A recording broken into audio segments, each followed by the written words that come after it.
himself amongst us presently, if Peter Bradley grows gallant." Leading their horses, the party took their way through the trees.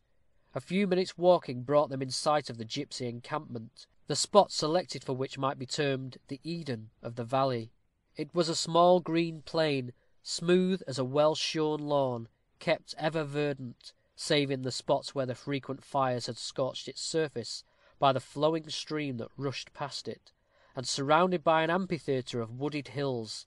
Here might be seen the canvas tent with its patches of varied colouring, the rude fashioned hut of primitive construction, the kettle slung between two poles upon a stick transverse, the tethered beasts of burden, the horses, asses, dogs, carts, caravans, wains, blocks, and other movables and immovables belonging to the wandering tribe. Glimmering through the trees at the extremity of the plain appeared the ivy-mantled walls of Davenham Priory. Though much had gone to decay, enough remained to recall the pristine state of this once majestic pile, and the long broken line of Saxon arches that still marked the cloister wall, the piers that yet supported the dormitory, the enormous horseshoe arch that spanned the court, and, above all, the great marigold or circular window which terminated the chapel, and which, though now despoiled of its painted honours, retained, like the skeleton leaf, its fibrous intricacies entire. All eloquently spoke of the glories of the past, while they awakened reverence and admiration for the still enduring beauty of the present. Towards these ruins Sybil conducted the party. "Do you dwell therein?" asked Peter, pointing towards the priory. "That is my dwelling," said Sybil. "It is one I should covet more than a modern mansion," returned the sexton. "I love those old walls better than any house that was ever fashioned," replied Sybil. As they entered the Prior's Close, as it was called, several swarthy figures made their appearance from the tents.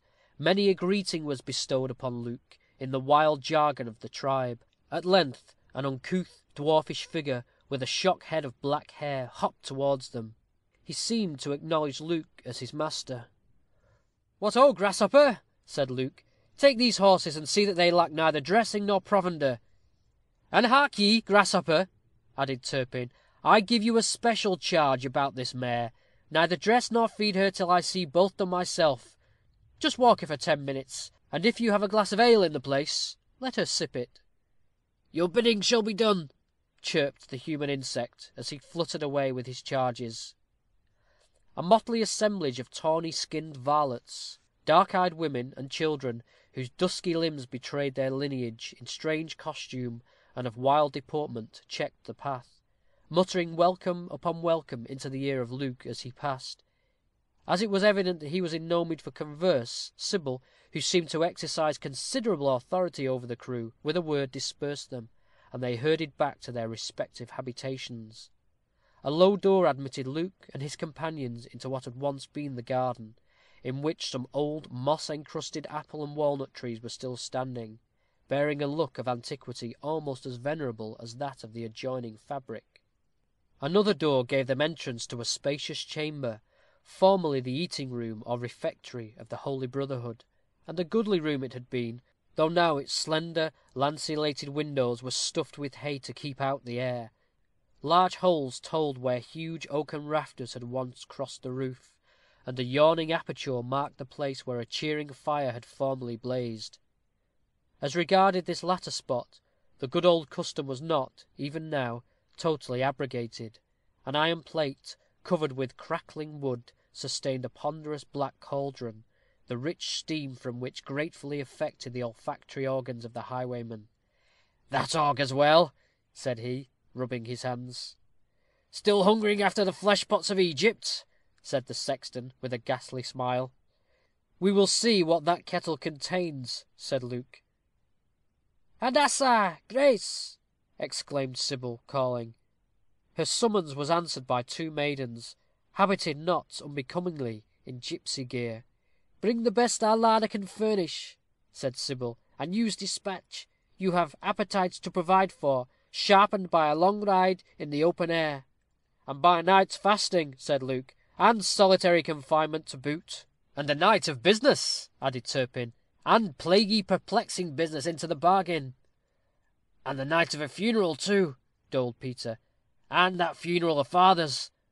Let us have breakfast speedily, by all means. We have rare appetites." An old oaken table, it might have been the self same upon which the holy friars had broken their morning fast, stood in the middle of the room. The ample boards soon groaned beneath the weight of the savoury cauldron, the unctuous contents of which proved to be a couple of dismembered pheasants, an equal proportion of poultry, great gouts of ham, mushrooms, onions, and other piquant condiments, so satisfactory to Dick Turpin that, upon tasting a mouthful, he absolutely shed tears of delight. The dish was indeed the triumph of gipsy cookery, and so sedulously did Dick apply himself to his mess, and so complete was his abstraction, that he perceived not he was left alone. It was only when about to wash down the last drumstick of the last fowl with a can of excellent ale that he made his discovery. "What! All gone? And Peter Bradley too? What the devil does this mean?" mused he. "I must not muddle my brain with any more Pharaoh, though I have feasted like a king of Egypt. That will never do. Caution, Dick, caution. Suppose I shift yon brick from the wall, and place this precious document beneath it. Ah, Luke will never play me false. And now for Bess, bless her black skin. She'll wonder where I've been so long. It's not my way to leave her to shift for herself, though she can do that on a pinch." Soliloquizing thus, he arose and walked towards the door. End of Chapter 2, Book 3.